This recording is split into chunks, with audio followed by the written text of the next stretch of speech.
Hagamos una conversación, un podcast conjunto. Y pues muy bienvenido, estás en tu casa. Muchas gracias. Igual a todos los que nos escuchan en este podcast que se llama Hola, soy Ansiedad, el podcast donde hablamos de todos los síntomas de la ansiedad, pero sobre todo cómo atenderlos. Y como ven, tenemos un invitado muy especial, el doctor Junípero, pero qué mejor él para presentarse. Yo podría hablar maravillas de él, pero compártenos, doctor, tu experiencia como profesional en el área de la salud mental. Ya me diste el cebollazo, licenciado. Eso se llama el cebollazo ya. Una palabra amable, lo cual siempre es muy bueno en las relaciones interpersonales para disminuir la ansiedad, precisamente, para romper el hielo. Yo soy médico psiquiatra, psicoanalista. Llevo 32 años siendo psiquiatra y aproximadamente 20 años siendo psicoanalista. Y en un principio de mi carrera sí estuve también en la función pública, en las instituciones, en el sector salud, y luego poco a poco ya nada más me he dedicado a la atención de pacientes en mi consultorio y a la enseñanza a nivel de posgrado en el Instituto de Psicoanálisis de la Asociación Regiomontana de Psicoanálisis. Ahí soy profesor de las materias de psicoanálisis de adultos y de psicoterapia psicoanalítica. A tus órdenes. Así que pues va a ser muy interesante el programa del día de hoy, el capítulo, porque psicoanálisis y psiquiatría, más aparte lo que podamos ir agregando con algunas preguntas que algunos participantes del podcast ya nos han hecho enviar en otros capítulos, así que vamos a intentar que sea la forma más dinámica. Y yo creo que definitivamente tendríamos que empezar con lo primero, ¿qué es la ansiedad? ¿Cómo la podríamos definir específicamente? ¿Cómo la definimos? Bueno, es muy importante definirla para la gente que nos escucha. La ansiedad es un estado emocional que puede ser normal, una función de nuestro sistema nervioso ante los estímulos de peligro. A ver si podemos hacer que la mano, que no esté tan incómoda. La ansiedad como resultado de una respuesta cognitiva, es decir, que nos damos cuenta, y una respuesta corporal de nuestras vísceras, de nuestros vasos sanguíneos, de nuestras glándulas sudoríparas, y que nos prepara para una reacción de enfrentar el peligro, resolver la situación, o luchar, o huir. Está muy emparentada con su extremo mayor, que es la reacción de miedo, que ya es la conducta abiertamente de huida de un peligro. La ansiedad estaría en un nivel más bajo y sería como un afecto normal hasta ahí. La ansiedad patológica que tratamos en la clínica, en nuestros pacientes, ya sea porque tengan una personalidad ansiosa, un rasgo de carácter ansioso, o porque padezcan uno de los trastornos de ansiedad que ahorita vamos a platicar, es la misma reacción cognitiva y visceral, pero sin que esté presente un peligro visible. Y en ese caso aludimos a causas psicológicas. Esas causas psicológicas pues han sido muy tratadas a lo largo de la historia del desarrollo de la psicología y de las teorías explicativas de la mente. Pero su característica es que no hay un peligro presente, evidente, visible, y que se tiene la sensación como que se va aproximando en el tiempo ese peligro indefinido, anónimo. Hasta ahí le dejaríamos para dar tiempo. Claro, y constantemente, y de hecho también en el podcast lo hacemos mención y con pacientes, definirlo desde una manera que uno pueda controlarlo mucho mejor y con mucha frecuencia, tanto en los podcasts como en los pacientes, les comento, la ansiedad es como un martillo, porque si la sabes utilizar, pues puede ser un gran motor para alcanzar algunas cosas, pero si no la sabes utilizar, pues puede ser como aquel niño de 5 años que agarra un martillo y pues va a hacer daño, ¿no? Emocionalmente, digámoslo así, y que la idea de un proceso terapéutico justamente no se trata de quitar ese martillo, sino aprender a utilizarlo. Esa es una de las definiciones que más hemos repetido a lo largo de los capítulos. La otra es que la ansiedad es como un GPS, ¿no? Nosotros nos marcamos algunas metas, algunos propósitos, y cuando nos salimos de ellas, Cuando nosotros, por ejemplo, perdemos el protagonismo de nuestra propia vida, entonces la ansiedad aparece para decirnos, hey, por ahí no es.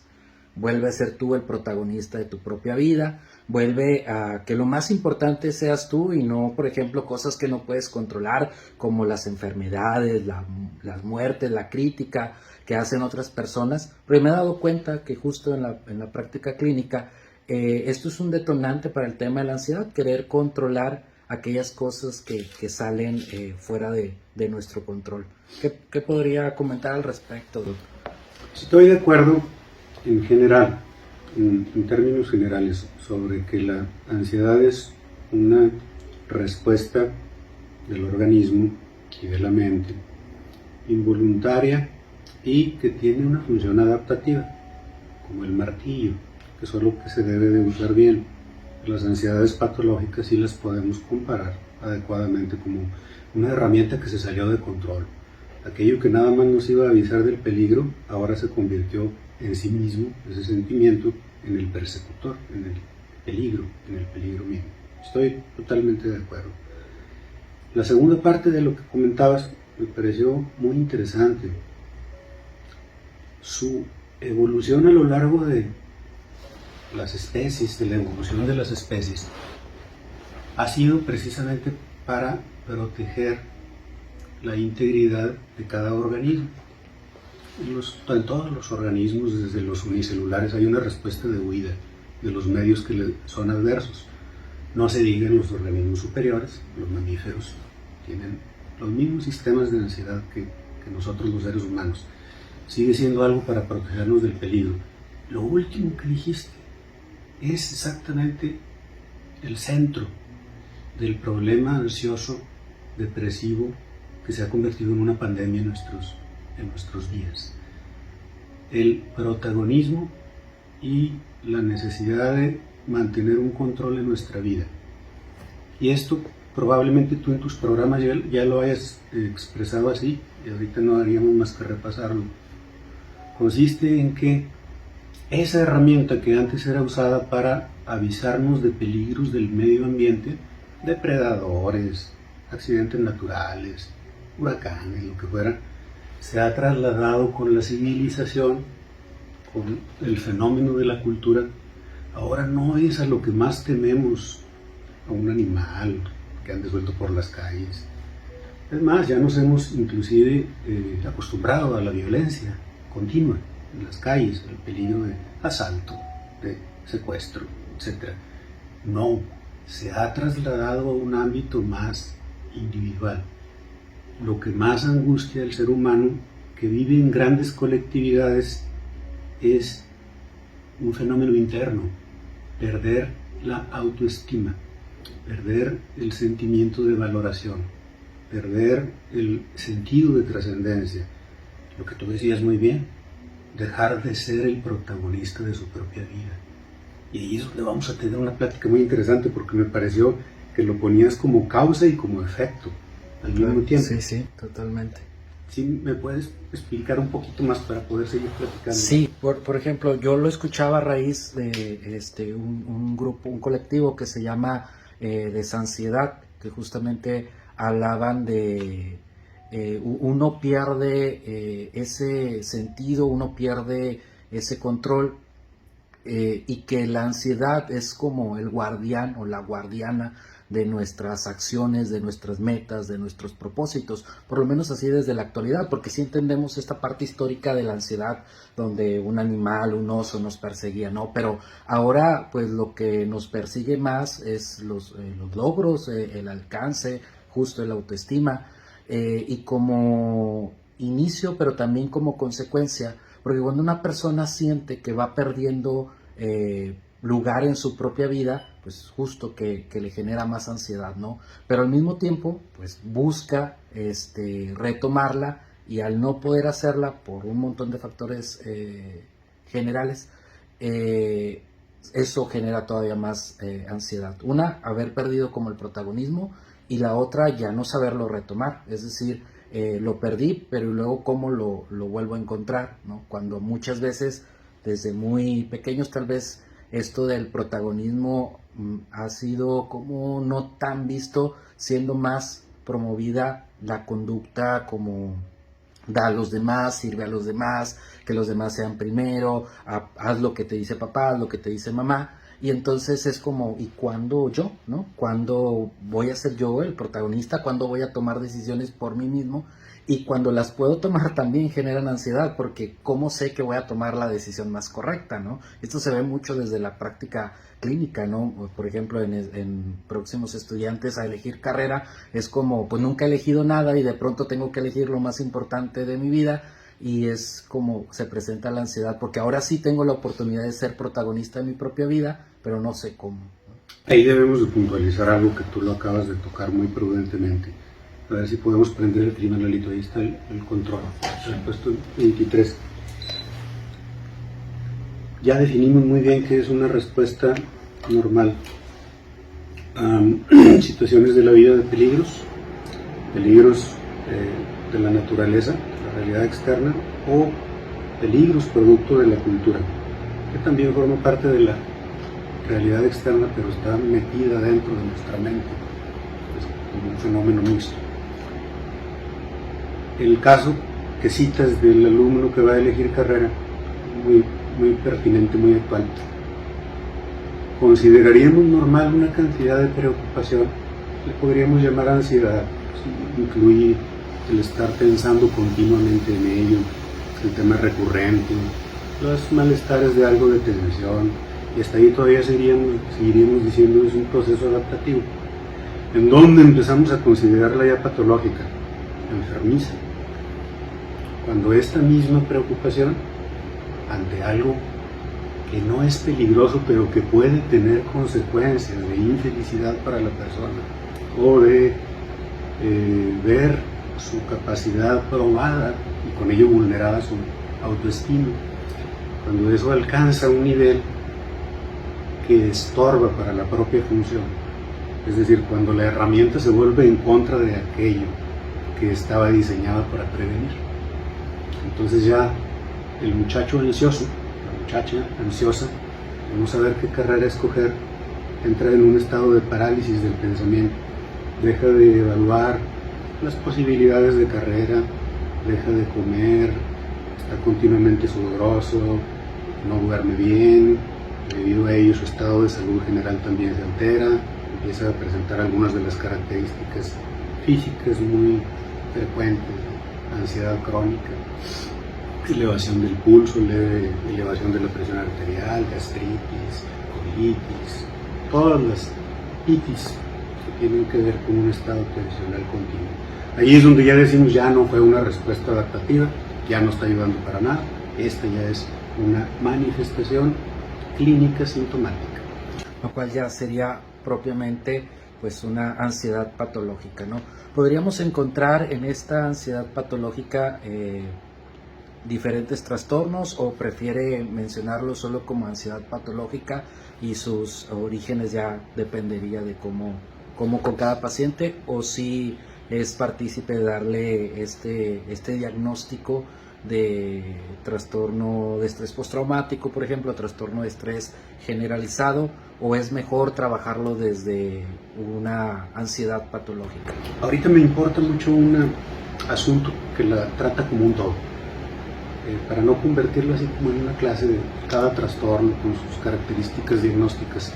Eso también es muy útil, por supuesto, y lo vamos a hacer con el caso de la agorafobia, trastorno por angustia con agorafobia, que tiene mucha importancia en las personas, es motivo de mucho sufrimiento, su desconocimiento y con ello su mal trato, su mal manejo.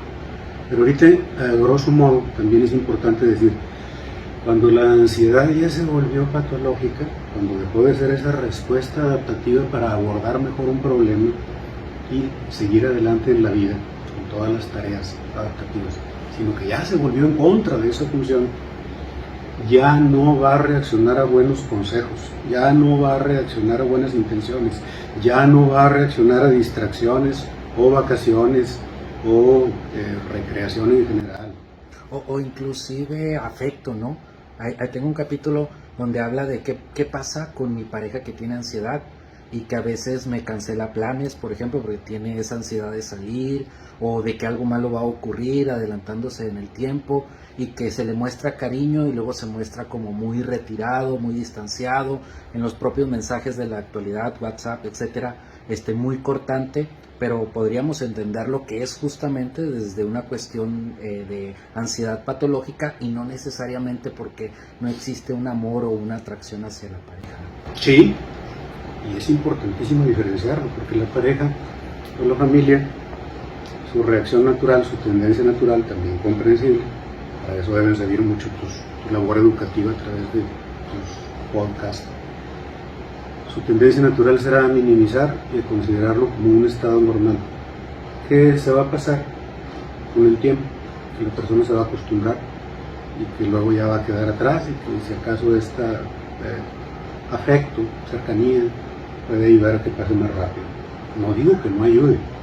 El asunto es que cuando los familiares y personas cercanas ven que fracasa esa ayuda, entonces caen en un estado de incomprensión y de conducta que daña a la persona. Tú estás así porque quieres, si tú te concentras y te pones las pilas, sales adelante, puedes vencer tu ansiedad nada más relajándote y pensando cosas positivas, lo cual quienes atendemos pacientes en la clínica nos parece totalmente desatinado, no solamente desatinado, empeora el cuadro. La persona ahora carga el sufrimiento de su ansiedad y el sufrimiento de no poder salir adelante con eso que le dicen que parece tan fácil. Se vuelve en contra de sí mucho de lo que era destinado a ayudar. Ese es el asunto que me interesa, donde quiera que me invita en cualquier foro, subrayar. La ansiedad patológica solamente va a reaccionar con tratamiento. Todavía no entraremos a detalles, probablemente no lo haremos en este podcast, pero sí me interesa subrayar. Claro, me parece bastante importante esa frase. La ansiedad patológica solo se recuperará, solo se superará con tratamiento. El mito de la meritocracia, el échale ganas, definitivamente no funciona y no va por esa dirección, aunque pues la familia pues forma parte de ese apoyo y lo puede brindar, pero un tratamiento tendrá que ir, que tal vez en otro capítulo lo abordaremos más a profundidad. Los síntomas más característicos para decir la ansiedad, a lo mejor podemos empezar por los físicos, los síntomas físicos más característicos de una ansiedad patológica. La ansiedad es la experiencia subjetiva mental interna de temor. Cuando se acompaña de síntomas físicos le llamaremos angustia, un grado mayor de ansiedad. Y los síntomas de la angustia son aumento del pulso, aumento leve de la presión arterial, opresión en el pecho, adormecimientos que se llaman parestesias, que se siente como adormecido, como poco tacto, poca sensación de tacto, que pueden ocurrir característicamente en el dorso de los antebrazos, en la cara, sensación de cabeza embotada, sequedad de boca, visión borrosa, calambres abdominales, ganas de ir a orinar a cada rato, diarrea o estreñimiento, sacudida y sobresalto ante los estímulos. Todo esto podemos decir un estado de hiperexcitabilidad, un estado de demasiada excitabilidad del sistema nervioso. Todo esto junto con la sensación de que la persona, el temor de que le va a pasar algo muy grave, que se va a morir, que le está dando un infarto, es lo que se llama un ataque de pánico o crisis de angustia. Después de esto la persona queda con mucho miedo de que le vuelva a dar otra cosa de esas y desarrolla la siguiente complicación: no querer salir solo, no querer ir a lugares en donde si le pasa una cosa de esas no va a encontrar ayuda. Y ya decimos trastorno de ansiedad, pero tipo trastorno por angustia con agorafobia. Ese sería el diagnóstico completo. Me interesaba mucho llegar a esto. Sí, justo donde entonces ya aparece síntomas, pero no físicos sino psicológicos, como por ejemplo los pensamientos anticipados, los pensamientos catastróficos, creer o pensar que algo malo va a ocurrir, los pensamientos intrusivos, aquellos pensamientos que no queremos tener pero aparecen, la falta de confianza en sí mismo, la falta de confianza en los demás y despersonalización y desrealización. Ya tenemos todos completos las alteraciones cognitivas y las alteraciones del procesamiento y de la interpretación de ese proceso cognitivo, lo que ocasiona que esté ocurriendo un estado ansioso en nuestra mente. Como muy bien lo reseñaste, con todo esto ocurriendo en nuestro interior, no se puede trabajar, no se puede concentrarse, no se puede relacionar bien con otras personas, no se puede amar, no se puede cuidar de sí mismo. Es un estado importante. Cuando decimos, no, nada más está nervioso, no es cualquier cosa. Estar nervioso es un estado total del organismo, es un estado incapacitante. Entonces tiene esta parte física, esta parte cognitiva, pero me parece que también la parte conductual, por ejemplo, la evitación, evitar salir, evitar hablar, evitar convivir, evitar relacionarse, pero inclusive en ocasiones las hipo o hiperactividades, por ejemplo, el aumento o la disminución del deseo sexual, el aumento o la disminución de dormir. A veces ese aumento de dormir es como, pues dormido no tengo ansiedad, entonces evito la ansiedad del día permaneciendo más tiempo dormido o intentando permanecer más tiempo dormido, o al contrario, al momento de dormir vienen todos los pensamientos y entonces la alteración del sueño se hace presente como de manera conductual. La sexualidad a veces también, el aumento del deseo o de la actividad sexual como un sentir placer para no sentir la ansiedad, o la disminución de la ansiedad, de la sexualidad como un acto de justo que también genera ansiedad de decir a lo mejor no voy a satisfacer a mi pareja, a lo mejor me puede dar una crisis en el acto, o simplemente no hay ningún deseo de vincularse en ese momento porque está más preocupado por sobreguardar sus intereses, sus metas y sus deseos, o a veces inclusive la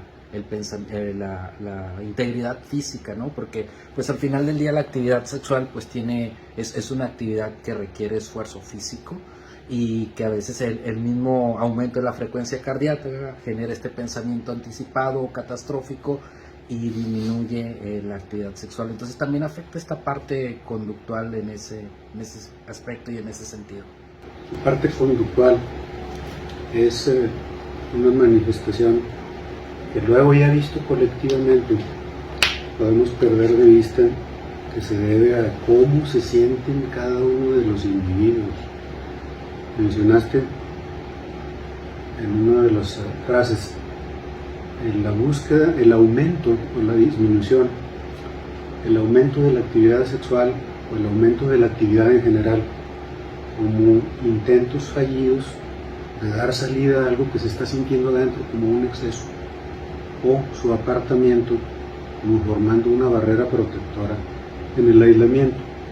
Me quería referir al exceso de actividad sexual, al exceso de búsqueda de cosas que calmen, consumo de carbohidratos, consumo de bebidas alcohólicas, inclusive estar en colectividades, porque la persona estando sola es cuando vienen más los pensamientos y estados subjetivos de ansiedad. Entonces, si tomamos estas conductas y ahora las ponemos en la sociedad, vemos claro algo que cuando se dice nada más así como de buenas a primeras resulta como una exageración, pero ya si lo analizamos a partir de todo lo que hemos estado hablando, parece como si una gran parte de la población estuviera continuamente ansiosa, pero lo único que alcanzamos a ver son las maniobras conductuales para evitar la ansiedad. Es muy fácil hacer una crítica a la sociedad consumista, ruidosa, anhelosa de placeres, anhelosa de distracciones, de relaciones casuales, de sexualidad. Y es cierto, pero lo que estamos dejando de contemplar ahí es el trasfondo, el motivo, el origen, que sí está ahí en la ansiedad.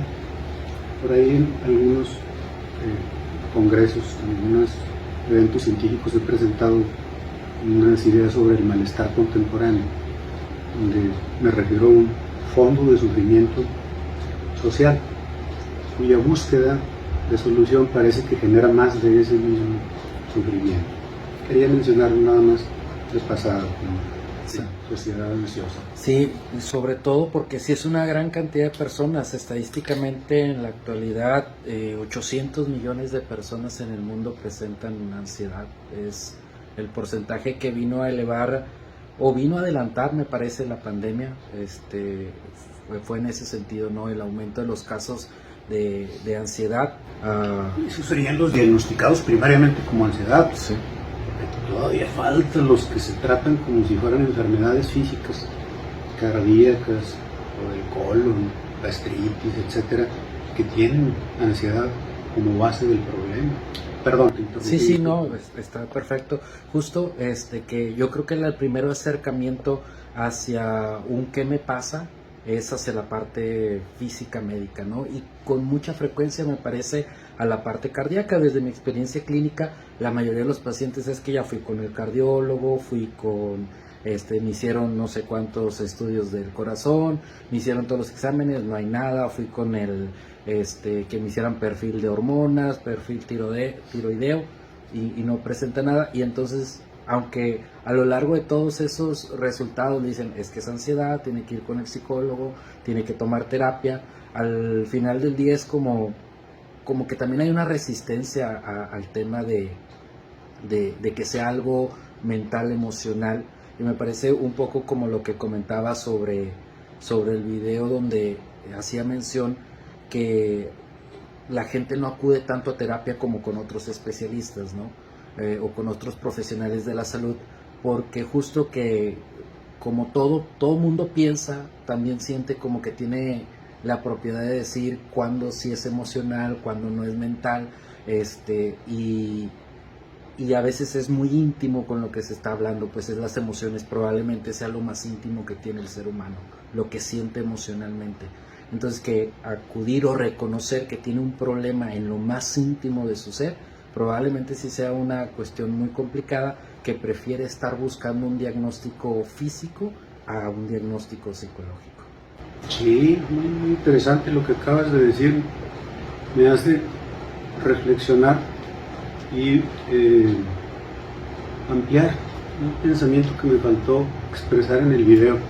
Como los videos son cortitos, no se puede decir todo, pero esto que acabas de decir me da la oportunidad de explicarlo.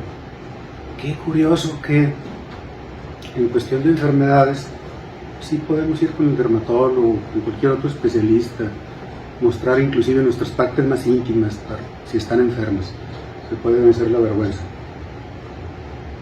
Como si consideráramos que el cuerpo fuera una parte menos yo que mi mente, como que la parte que consideramos más yo mismo fuera el ser mental.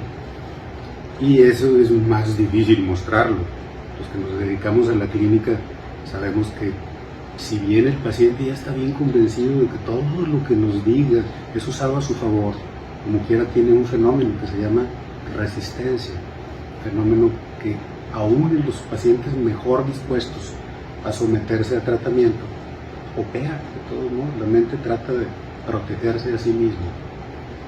Esto está todavía más agudizado y empeorado por muchos modos de pensamiento.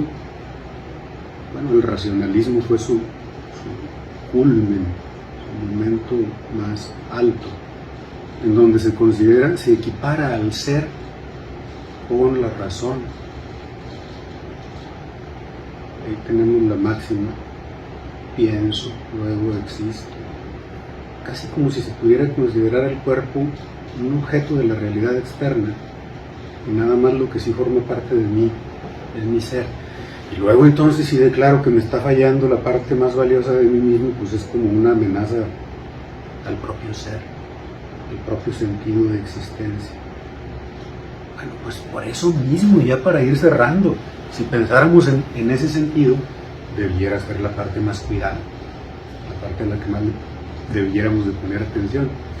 Y resulta que en el modo de funcionamiento contemporáneo, el culto al cuerpo, el culto a la belleza física externa es lo que está predominando, y a la belleza interna o mental o psicológica se le considera así como como para gente perdedora, como para Pero gente... inclusive me parece que hay una dualidad en ese sentido, porque sí, el cuidado al cuerpo, pensando desde el cuerpo como algo muy fuerte, pero también como algo muy débil que tiene que ser cuidado.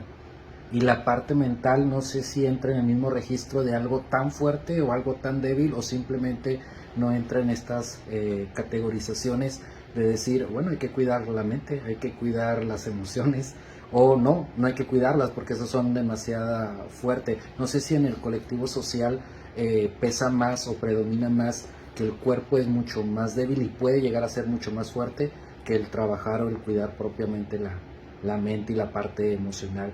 Al final del día somos personas íntegras, y yo creo que el proceso, cualquier proceso que intente ayudar a una persona con ansiedad, por ejemplo un proceso terapéutico, tendrá que ser íntegro sin descuidar la parte física y tampoco la parte psicológica y emocional, ¿no? Y justo me gustaría abordar esto porque hay diferentes formas de tratar, ¿no? Por ejemplo, entendemos y conocemos que puedes acudir con un psiquiatra, por ejemplo, y llevas un proceso para tratar el tema de la ansiedad. Muchas personas lo hacen así, o puede ser también un proceso en una terapia psicológica. ¿Cómo distinguiríamos o cómo diríamos, a ver, vienes a mi consulta, o las personas que tienen ansiedad y nos están escuchando, fíjate, revisa esto en ti y acércate por un psiquiatra, o primero empieza por un psicólogo? ¿Cuál sería su recomendación, doctor? Un trastorno de angustia con agorafobia necesita ser tratado por un psiquiatra. Es incapacitante y su manejo no ocurre más que mediante la prescripción de antidepresivos, ni siquiera tranquilizantes, antidepresivos. En otra ocasión hablaremos de eso. Los estados ansiosos, ya sea como parte de la personalidad, si son parte de la personalidad y del desarrollo, tienen que ser tratados en terapia psicológica. Está contraindicado dar medicamentos. Cuando son formas de ser, trastornos de la personalidad que tienen mucha ansiedad. La tierra de nadie, y ahí es donde tenemos una pugna involuntaria e indebida, es el trastorno de ansiedad generalizada, la preocupación continua por temas banales y la preocupación extrema por tener enfermedades físicas. Las formas que permiten todavía vivir desarrollando las funciones, ya sea escolares, ya sea de relación, de trabajo, cuando la persona todavía es funcional, estaría indicado terapia psicológica, sería razonable. Pero si ya está gravemente perturbada la funcionalidad para trabajar, para relacionarse, para estudiar, eso requerirá por lo menos en el inicio, por el tiempo menor posible, medicamento. Entonces, ya para resumir, las formas graves necesitan medicación, porque está interfiriendo con la vida. Y formas graves las definimos a partir de agorafobia. Las personas no pueden salir a realizar su vida. Y las formas leves, más de carácter, más de personalidad. Y hay una donde convergen ambas, que puede ser la trastorno de ansiedad generalizada. Ahí puede ser intervención mutua, o por una o por otra. Me parece bastante interesante porque después sería entonces en otro capítulo poder hablar mucho más a profundidad cómo hacer esa diferenciación. Yo sé que lo más saludable es que se acuda con un profesional y que dé la indicación, pero pues a veces a las personas también se les hace bastante complicado, sobre todo en lugares de poco acceso al sector salud mental, que lamentablemente son muchos. Me llegan muchos mensajes de diferentes países por los grupos de ansiedad en los que estoy, y no encuentran ni siquiera un psicólogo general, o a veces un médico general les termina dando una receta de ansiolíticos, de antidepresivos. Tal vez el médico pues con lo que tiene trata de ayudar, pero muchas veces no explican que puede haber efectos secundarios, por ejemplo, la importancia de mantenerse en el medicamento, y las personas apenas lo toman 1 o 2 veces y lo dejan porque se sintieron más ansiosos, por ejemplo. Con los antidepresivos suele suceder. Así es. Y el médico pues no les explicó como esta parte, ¿no? Y ellos, a lo mejor los pacientes, al no saber que puede haber un efecto secundario, pues no lo preguntan, pero a veces sí es bastante complicado poder tener acceso a la parte de salud, y me parece que por eso estos escenarios, estas plataformas en las que trabajamos, por ejemplo ahora con podcast en Spotify, la gente puede tener acceso con mucha mayor facilidad a información, que puede hacer las preguntas pertinentes ya con su psicólogo o con su médico. Por eso sí sería de gran importancia, doctor, que nos pudiera pasar sus redes sociales para que la gente que nos ve de algún lugar que se le pueda complicar, pues tal vez con sus videos